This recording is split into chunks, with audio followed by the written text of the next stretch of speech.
Are you preparing for UGC Net Labor Welfare Code 55 or any other PSU HR exam? Join the best course on Tutelage Academy app now. Hello everyone. In this class, we are about to know the important flagship programs of the government, which is very important for the examination, no? And it is a very important section जहां से questions पूछे जाते हैं exams में. Okay, good evening, Raja. Good evening. Let other people join the class, and then we'll start this session. This is going to be one of the most important topic for the examination. Let other people join the session. Okay, let's start the class now. So this is the flagship program.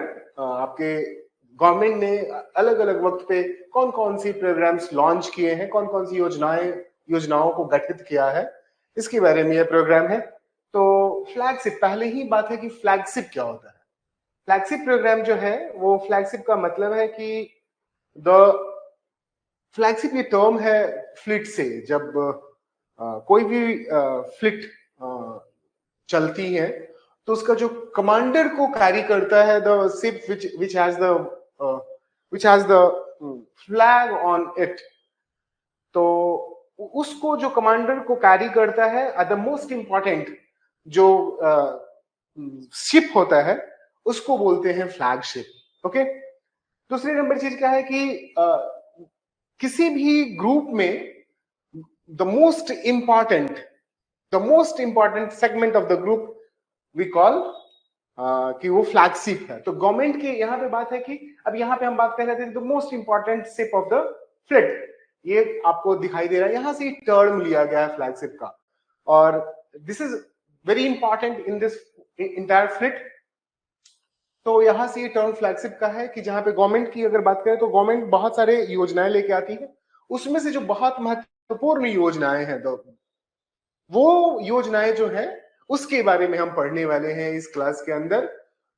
तो उसमें एक एक करके हम देखते हैं, year wise हम देखते हैं. और इस क्लास की एक और भी बात है कि यहीं पे याद करने की कोशिश करिए ताकि आपको फिर से अलग तरीके से या अलग टाइम आपको इसके लिए अलग से एलोकेट ना करना पड़े अपने प्रिपरेशन के दरमियान. यहीं पे इसी वक्त में इसको याद कर लेना है. No need to allocate the extra time for these things. Okay, तो आइए इसको एक एक करके देखते हैं. तो पहला ही प्रोग्राम है वो, और इसमें बहुत मजेदार भी है इसलिए कि इसको सुनी हुई चीजें हैं, ऐसी नहीं है कि हमने इसको सुना है अलग अलग वक्त में. तो पहला ही प्रोग्राम है मेक इन इंडिया. ये 2014 का प्रोग्राम है, जब ये नई गवर्नमेंट आती है. तो ये पहला ही प्रोग्राम है. तो उसमें मेक इन इंडिया कब है? 2014. तो इसको याद रखना है कि मेक इन इंडिया जो है वो 2014 का प्रोग्राम है नहीं. और उस समय याद होगा, जो लोग थोड़े अवेयर होंगे, कि बहुत चाइनीज जो गुड्स थे उनका बहुत ही भयानक तरीके से इंडियन मार्केट में पैट हो रहा था. और तो उसमें गवर्नमेंट ने अलग अलग मेजर्स लिए, बहुत तरीके की अलग अलग चीजें ली. ओके, जो भी ज्वाइन कर रहे हैं वो बताएं कि ऑडिबल हूं मैं, नहीं हूं, और इट इज गोइंग वेल. आप लोग सही तरीके से समझ पा रहे हैं, सीख पा रहे हैं. तो उसका एक जरा आप एक मैसेज टाइप करेंगे तो I will get aware about the how it is going on, और am I audible to you or not. तो ये चीजें हैं. तो 2014 में क्या है, मेक इन इंडिया पॉलिसी आ रही है, इसलिए कि हम उसमें क्या कर रहे हैं कि हम बाहर के देशों को भी ये कहना चाहते हैं कि वी आर अवेलेबल, और हम अपनी जो चीजें हैं, हम अपने इकोनॉमी को इस तरीके से बूस्टअप और बिल्डअप कर रहे हैं कि you can come to us, और इंडिया में बनाओ, भारत में बनाओ. मेक इन इंडिया की बात करें नहीं, ये क्या कह रहा है कि make in India, make in India की बात हो रही है कि आप यहाँ इंडिया में आइए और इंडिया में बनाइए. जैसे जो था ना कि मेड इन यूएसए और मेड इन चाइना, नो, तो वही है कि मेक इन इंडिया, इंडिया में आइए और बनाइए. And we will provide all the facility, all the things to facilitate the the productivity of the goods. इसमें ये बात तो थी ही कि बाहर की चीजों को हमें ट्रक कर रहे थे, साथ में क्या है कि हम अपने भी इकोनॉमी को बूस्ट करने की बात है। Aims to boost domestic manufacturing और attract foreign investors and create jobs. तो ये जब ऐसा होगा, कोई भी कंपनी जब आएगी, either we are producing something, if we are establishing the companies to produce something, वहां भी जॉब प्लस होगा नहीं, जॉब जो होगा वो अगर हम डोमेस्टिक लेवल पे कर रहे हैं तब भी जॉब का ऐड होगा। और अगर फॉरेन इन्वेस्टमेंट होता है हमारे पास, फॉरेन इन्वेस्टमेंट होता है, तो फॉरेन इन्वेस्टमेंट के केस में भी क्या होगा कि यहाँ पे जब प्रोडक्शन होगा, जब कोई कंपनी यहाँ आएगी तो जॉब क्रिएशन होगा। तो एक जो बहुत बड़ा मुद्दा है बेरोजगारी का, जॉबलेसनेस का, वो ऑटोमेटिकली ठीक होगा। ओके, तो इट वाज द फर्स्ट जिसमें हमने 2014 में क्या है, मेक इन इंडिया पहला ही प्रोग्राम है, बहुत पॉपुलर प्रोग्राम है, ठीक है। ईयर पूछे जाते हैं एग्जाम्स में, तो इसको याद रखना है कि मेक इन इंडिया 2014 में स्टार्टिंग टाइम की ही बातें हैं। अगेन क्या है, अगेन स्वच्छ भारत अभियान नहीं, इसमें जो सेकेंड है हमारा क्या है, स्वच्छ भारत अभियान, ये भी 2014 का प्रोग्राम है, फ्लैगशिप प्रोग्राम के अंदर है 2014 में। और क्या है, ए नेशन वाइड कैंपेन है, नेशन वाइड हम कैंपेन चला रहे हैं। किसके लिए चला रहे हैं, टू प्रमोट सैनिटेशन नहीं, और क्या है, eliminate open defecation and improve waste management. तीन चीजें हैं इसमें। एक तो इसका जो सबसे इंपॉर्टेंट पोर्शन है eliminate open defecation, no this is very important, eliminate open defecation. और इसके लेवल पे क्या किया गवर्नमेंट ने, अलग अलग तरीके से डेफिकेशन फ्री विलेज के का दर्जा दिया बहुत सारे गांवों को। अभी भी वो उस योजना में अभी भी ओपन डेफिकेशन फ्री विलेज को का टैग अलग अलग गांवों को दिया जाता है। तो ये चीजें थी, क्या है, स्वच्छ भारत अभियान है ये स्वच्छ भारत अभियान, लार्जर लेवल पे किया गया। और इसके तहत बहुत सारे गांवों में टॉयलेट्स जो है उनका निर्माण किया गया और प्रमोट किया गया लोगों को, ताकि वो ऐसा ना करे। उससे दो तीन चीजें हुई, एक तो क्या है कि ऑटोमेटिकली सैनिटाइजेशन शुरू हो गया, दूसरी नंबर क्या है कि डेफिकेशन फ्री गांव बनने लगे। सोसाइटी पे बहुत असर पड़ता है इस छोटी छोटी चीजों का, कि अगर आपने घर में या घर के आसपास के, घर के चार दीवारी के आसपास में अगर हम इस तरीके की चीजें करते हैं, तो एक तो कि गांव जो है वो सुंदर हो जाता है, आसपास की जो चीजें हैं। दूसरे नंबर की वाटर पॉल्यूशन में बहुत योगदान करता है कि डिजीजेस नहीं होते हैं लोगों को, बच्चों को खास करके। बहुत सारी बीमारियां जो हैं वो इस तरीके की चीजों से बच्चों में फैलती है। वो कभी साइंस की क्लास में हम लोग देखेंगे तो उसको देखेंगे। तो ये क्या था, पहला प्रोग्राम हमने देखा क्या, मेक इन इंडिया। दूसरा प्रोग्राम क्या है, स्वच्छ भारत अभियान। इसको थोड़ा आप अगर क्लास में है तो इसको दोहराते रहेंगे, अपने से भी दोहराएंगे कि हाँ, साथ साथ में कि फर्स्ट जो प्रोग्राम है वो है मेक इन इंडिया 2014, सेकेंड है स्वच्छ भारत अभियान 2014 again. The third programme is प्रधानमंत्री जनधन योजना नहीं, प्रधानमंत्री जनधन योजना बहुत पॉपुलर योजना है ये। इसका ईयर क्या है, 2015। ये कब आ रही है, ये योजना आ रही है 2015 में, प्रधानमंत्री जनधन योजना, प्रधानमंत्री जनधन योजना। ये 2015 कब है, ये 2015 में योजना आ रही है। और इसमें क्या है, बहुत सारे लोगों को, और मजेदार बात यह है कि इसको Guinness book of world record में ये योजना शामिल है। एक वीक के अंदर सबसे ज्यादा लोगों ने बैंक में अपने अकाउंट ओपन किए। और ये बहुत प्रोग्रेसिव आइडिया थी कि जिसमें कि इवन प्रधानमंत्री, देश के प्रधानमंत्री ने इस बात को रिकॉग्नाइज किया कि जो इकोनॉमिक अनटचेबिलिटी है, बैंकिंग अनटचेबिलिटी, उसको दूर किया। बैंकों में अकाउंट ओपन किए गए इस योजना के तहत, और ताकि आने वाले दिनों में और भी चीजें अकाउंट के थ्रू प्रोवाइड किए जा सके लोगों को। National mission for financial inclusion क्या है, इंक्लूड करेगा financial inclusion, to ensure access to financial services. नहीं, अगर अकाउंट ही नहीं होगा तो किसी इंसान को कैसे इंश्योर करेगा वो? अगर इवन इफ ही और शी और द LGBTQ प्लस जो भी कम्युनिटी है, उनको अगर चाहिए कुछ भी लोन चाहिए किसी बिजनेस को स्टार्टअप के लिए, आगे पढ़ेंगे हम लोग, स्टार्टअप्स के लिए भी अगर उनको कोई लोन चाहिए, या फिर अर्लियर क्लास में हमने देखा था कि कुछ योजनाएं ऐसी थी जिसमें कि स्मॉल लोन्स प्रोवाइड करने की बात हो रही थी, नहीं? तो वो कैसे प्रोवाइड होगा? तो अकाउंट पहले लेवल पे ही अकाउंट। इसी वजह से आप देखेंगे कि एक चीज जो है वो दूसरे चीजों से कनेक्टेड है। ये 2015 की योजना चल रही है और 2025 में जो योजना आ रही है उस सब का उसके उसके कनेक्टिविटी है, उसकी एक के बाद एक के बाद एक। तो फाइनेंशियल सर्विसेज में जैसे कि क्या है, बैंकिंग सर्विसेज में उसका करेगा, वो डिपॉजिट अकाउंट्स खोलेगा, नहीं, क्रेडिट्स मिलेंगे, insurance and pension in affordable manner. तो अकाउंट का होना, जिनके पास अकाउंट ही नहीं है उनको पहली बार अकाउंट मुहैया कराया इस योजना ने। नहीं, कौन सी योजना है? प्रधानमंत्री जनधन योजना। कब आई है? 2025 में। नो, 2025 में। ओके ओके ओके, तो everything is okay, everything is okay Kumud, audible, Suman, या thank you, good good good. एक बार let me check other people, very good, okay. तो हमने 3 चीजें पढ़ ली अभी तक।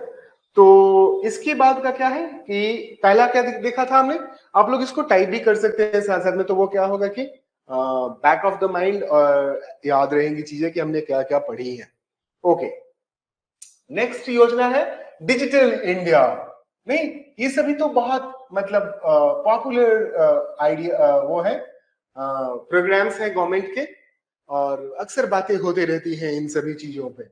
तो ये क्या है कि डिजिटल इंफ्रास्ट्रक्चर पे, डिजिटल, जिसमें कि हमने देखा कि डिजिटली सब कुछ शुरू हो गया। नहीं, 2015 में ये योजना आई थी जिसमें कि डिजिटली होना शुरू हुआ। उस समय बहुत क्रिटिसाइज हो रहा था योजना के, लेकिन अभी हम क्या देख रहे हैं कि ईच एंड एवरीवन, इवन मतलब बहुत छोटे जो शॉपकीपर्स हैं वो इसका यूज करना शुरू कर दिए। इवन फैसिलिटेट हो गई ये चीजें, हम भी अपने फोन से डिजिटल बैंकिंग सिस्टम का यूज करके और उसका उसका लाभ उठा रहे हैं। नहीं, तो ये योजना कब है? 2015 में। Focuses on the digital infrastructure, e-governance, no? Are you preparing for UGC Net Labor Welfare Code 55 or any other PSU HR exam? Join the best course on Tutelage Academy app now. तो the fifth programme, इस रो में हम देख रहे थे government programme के अलग अलग प्रोग्राम्स हैं, जिसमें कि स्किल इंडिया, मैं बात कर रहा था कि इसके पहले जो हम 2014 में देखा था हमने कि मेक इन इंडिया प्रोग्राम आया, और मेक इन इंडिया के बाद हमने देखा कि उसमें डोमेस्टिक प्रोडक्शन को इनहांस करने के लिए और उसको एस्टेब्लिश करने की बात कही जा रही थी। उसके बाद हम देख रहे हैं कि यहाँ पे हमारे पास स्किल इंडिया प्रोग्राम है, और उसी कड़ी में इसकी वजह ये कि स्किल इंडिया जब होगा, अगर स्किल इंडिया तो उसमें ट्रेनिंग देंगे तब तो प्रोडक्शन की क्वालिटी बढ़ेगी। तो प्रोडक्शन की क्वालिटी को इनहांस करने के लिए हम सरकार ने ये योजना लेके आया जिसमें स्किल इंडिया, अलग अलग स्किल्स जो हैं, आप बाद में देखेंगे इवन विश्वकर्मा योजना सरकार लेके आती है, जिसमें कि इसी तरीके की जो चीजें हैं उसको हम लोग आगे पढ़ेंगे। तो अभी हम देख रहे हैं कि स्किल इंडिया प्रोग्राम में क्या है कि स्किल इंडिया प्रोग्राम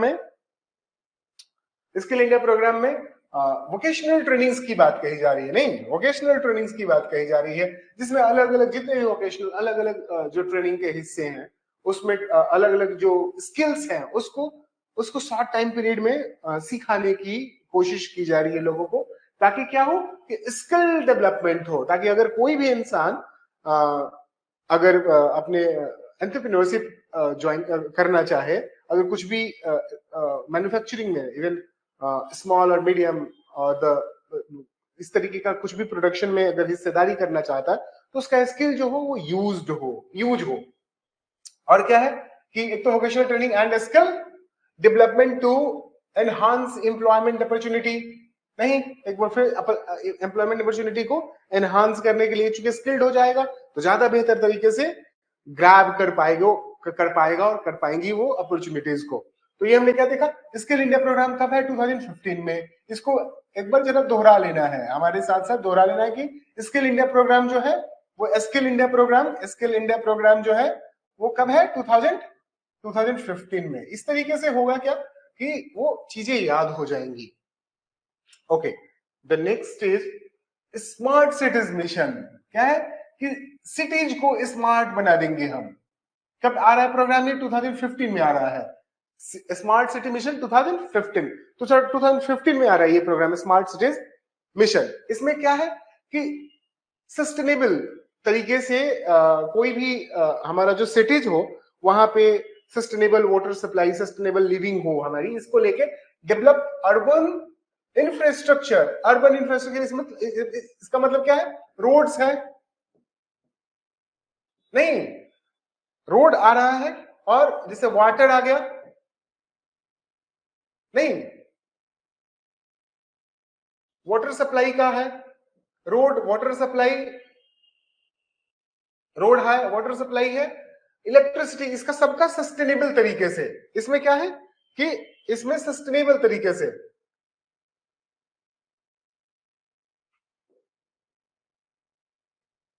इसमें क्या है कि सस्टेनेबल तरीके से डेवलप अर्बन।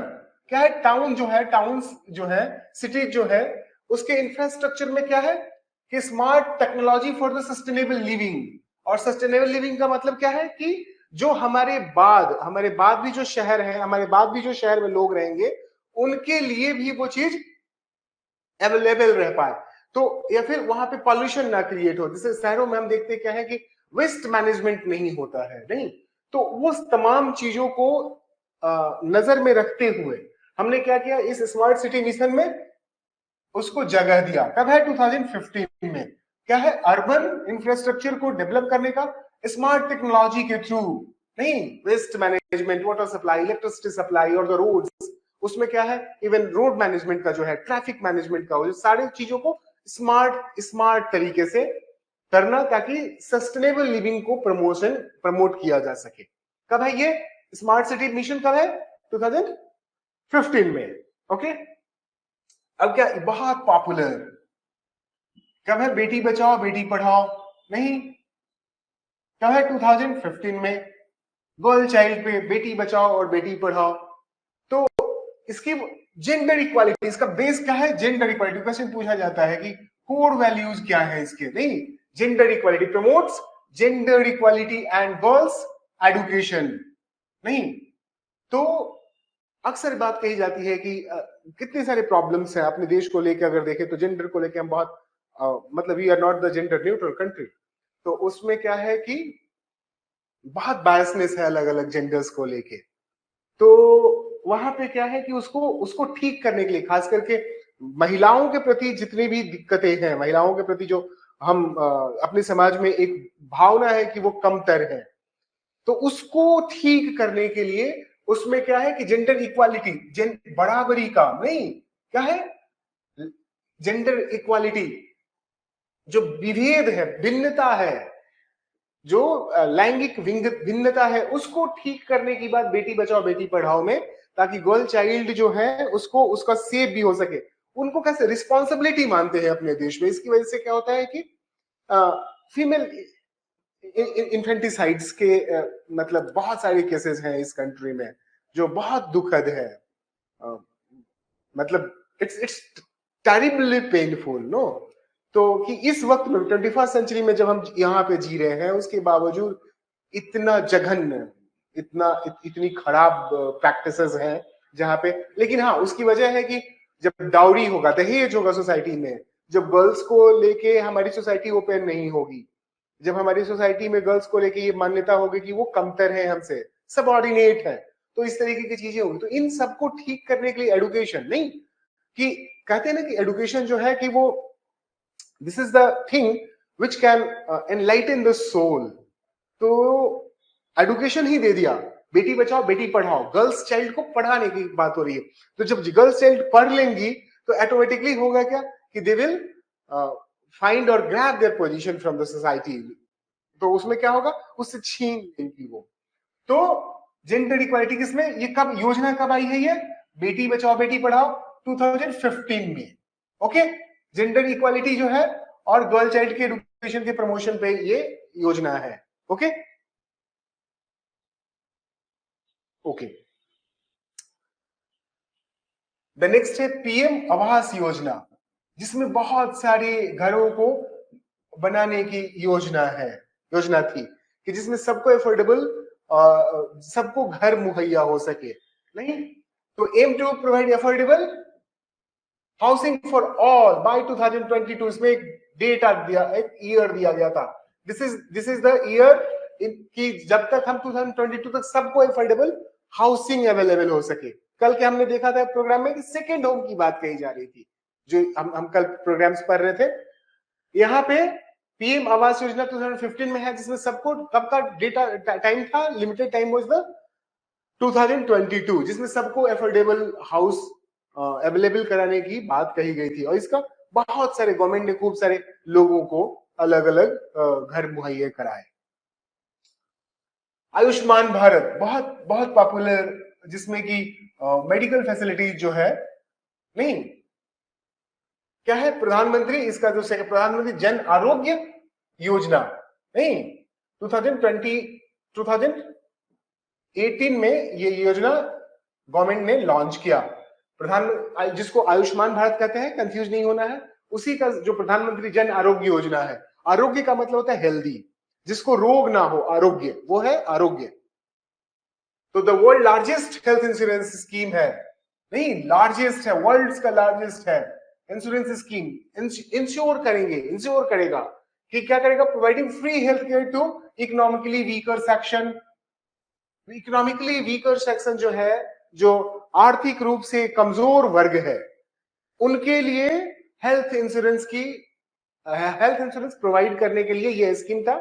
2018 में आया, क्या है, आयुष्मान भारत, पहला नाम है आयुष्मान भारत, भी क्वेश्चन पेपर में ऐसे हो सकता है, आयुष्मान भारत या फिर प्रधानमंत्री जन आरोग्य योजना। प्रधानमंत्री commonly known as the Ayushman Bharat, लेकिन इसका पूरा जो नाम है वो प्रधानमंत्री जन आरोग्य योजना। कब है, 2018 में प्रधानमंत्री जन आरोग्य, क्या है, जन आरोग्य योजना, ये 2018 में क्या है, इकोनॉमिकली वीकर सेक्शन को इंश्योरेंस प्रोवाइड करने की बात कह रहा है, ताकि आरोग्य बन सके देश। The world largest health insurance scheme providing free health care to economically weaker section, कब है, 2018 में। ओके,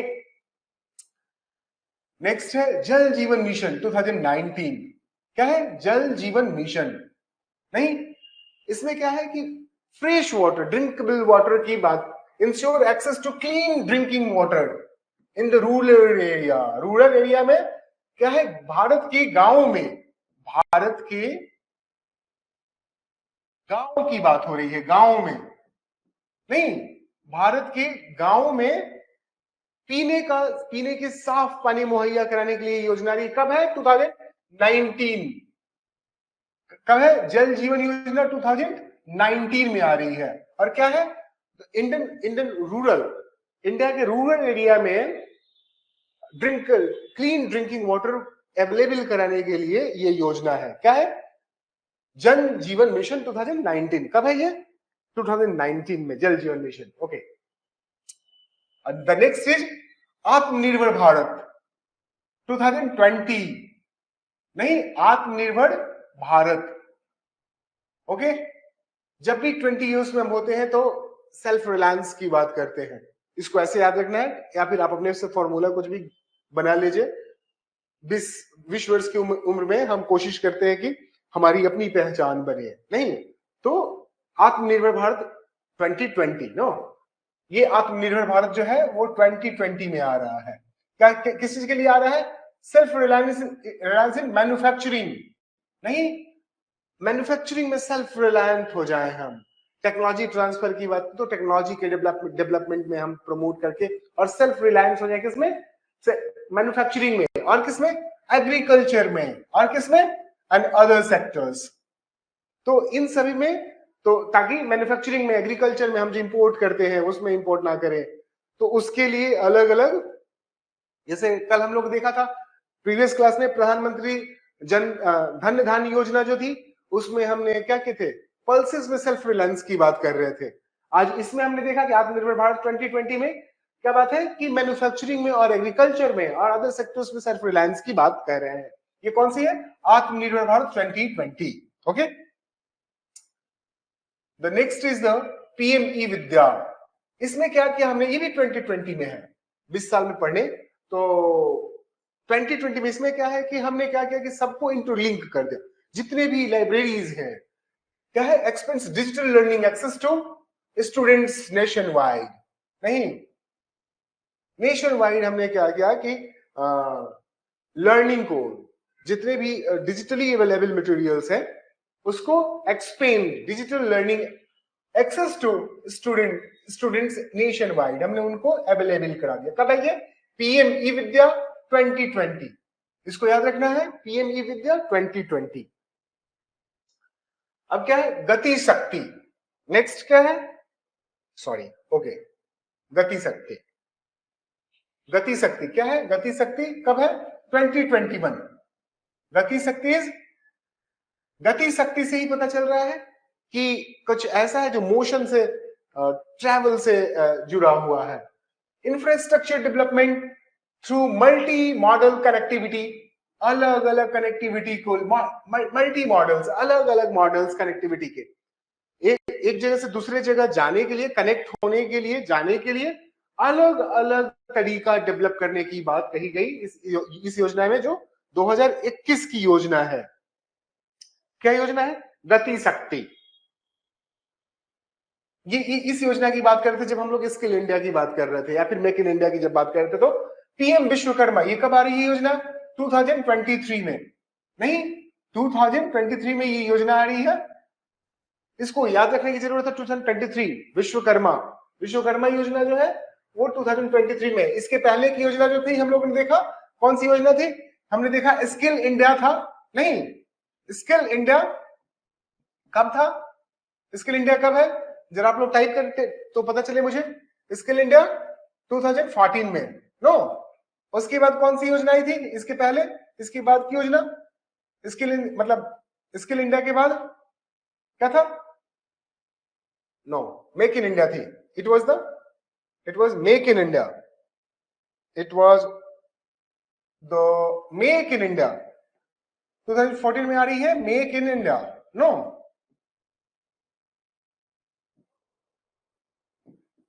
देन स्किल इंडिया क्या है, then skill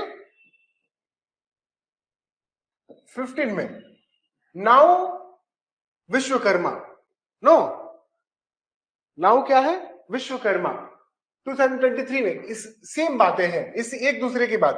make in India नहीं हुआ तो स्किल इंडिया नहीं, अब स्किल इंडिया के बाद की बात क्या हो रही है कि स्किल इंडिया को, स्किल इंडिया, अब now we are promote artisans, जो कामगार लोग हैं, भारत में तरह तरह के कामगार लोग हैं, अलग अलग तरीके के काम करते हैं, नहीं, तो promote artisans and craftsman, integrated them into global and domestic value chains.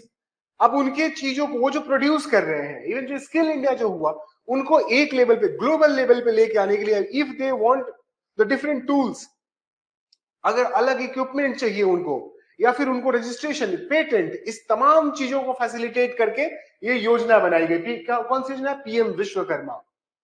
नहीं, पीएम विश्वकर्मा योजना कब है, 2023 में। ये कब है, पीएम विश्वकर्मा 2023 में, आर्टिजन्स को प्रमोट करने के लिए, नहीं, और ग्लोबल लेवल पे उनके स्किल्स को टाई अप करने के लिए ये योजना लेके आई गई। ओके, अब नेक्स्ट क्या है, एम आई ऑडिबल और विजिबल,